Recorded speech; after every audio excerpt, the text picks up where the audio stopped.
আজকে আমি ৭০ piece chicken ঝাল রোস্ট রান্না করব। সেই রেসিপিটা আপনাদের সঙ্গে শেয়ার করছি। সেই পর্যন্ত আপনারা আমার সাথেই থাকুন। চিকেন ঝাল রোস্ট রান্না করার জন্য চিকেনগুলোকে আমি সুন্দর করে তেলের মধ্যে লাল লাল করে ভেজে নিয়েছি। আর সাথে কিছু আলুও দিব, এজন্য আলুগুলোকেও তেলের মধ্যে লাল লাল করে ভেজে নিচ্ছি। আলু ভাজা হয়ে গেলে ওই তেলের মধ্যে আমি পেঁয়াজ কুচি দিয়েছি, আদা রসুনের পেস্ট, লবণ, হলুদ, মরিচের গুঁড়া, ধনিয়ার গুঁড়া, জিরার গুঁড়া, তারপর গোটা গরম মশলা, এলাচি, দারচিনি, তেজপাতা। তারপর আমি এখানে টমেটোর একটু পেস্টও দিয়ে দিয়েছিলাম। আর হচ্ছে রাঁধুনি যে রোস্টের মশলা, সেই রোস্টের মশলার একটা প্যাকেট দিয়ে দিয়েছিলাম। আর সাথে আমার হাতে তৈরি যে গরম মশলা, সেই গরম মশলার গুঁড়াও দিয়ে দিয়েছিলাম। মশলাটাকে কিন্তু আমি খুব ভালোভাবে কষিয়ে নিয়েছি। এই মশলাটা যত বেশি কষানো হবে রান্নাটা কিন্তু ততই মজার হবে। আর এই তো মশলা যখন কষানো হয়ে গিয়েছে তখন আমি এখানে আলুগুলো দিয়ে দিয়েছি, চিকেনগুলো দিয়ে দিয়েছি।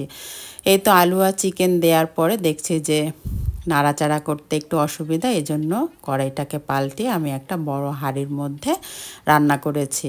আর রান্নাটা যেহেতু আমি মাটির চুলায় করছি, এই রান্নার স্বাদটাও কিন্তু অতুলনীয় হয়েছে।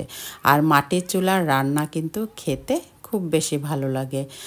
আর এই রোস্টটা কিন্তু আমরা সাদা ভাত দিয়ে খেয়েছি, এজন্য কিন্তু একটু ঝাল মশলা দিয়ে একটু ঝোল ঝোল করে রান্না করেছি।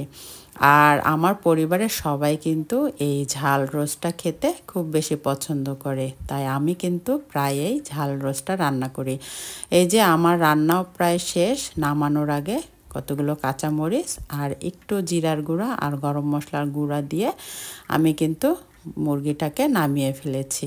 রান্না কিন্তু আমরা সবাই পারি, কিন্তু মাঝে মাঝে মনে হয় যে এতগুলো রান্না করব কেমন হবে বা কিভাবে রান্না করব, এটা কিন্তু ভয় লেগে যায়।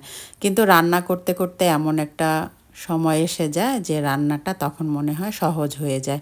এই যে আজকেও কিন্তু এতগুলো চিকেন রান্না করলাম, সবাই খেয়ে খুব প্রশংসা করেছে, বলেছে খুব মজা হয়েছে। এই তো আমার রান্নাটাও শেষ। এই যে আমার রান্নার ফাইনাল লুক দেখেই বুঝতে পাচ্ছেন যে কতটা লোভনীয় হয়েছে আমার এই চিকেন ঝাল রোস্ট। আপনারাও বাসায় ট্রাই করতে পারেন এই মজার রেসিপিটা। আল্লাহ হাফেজ।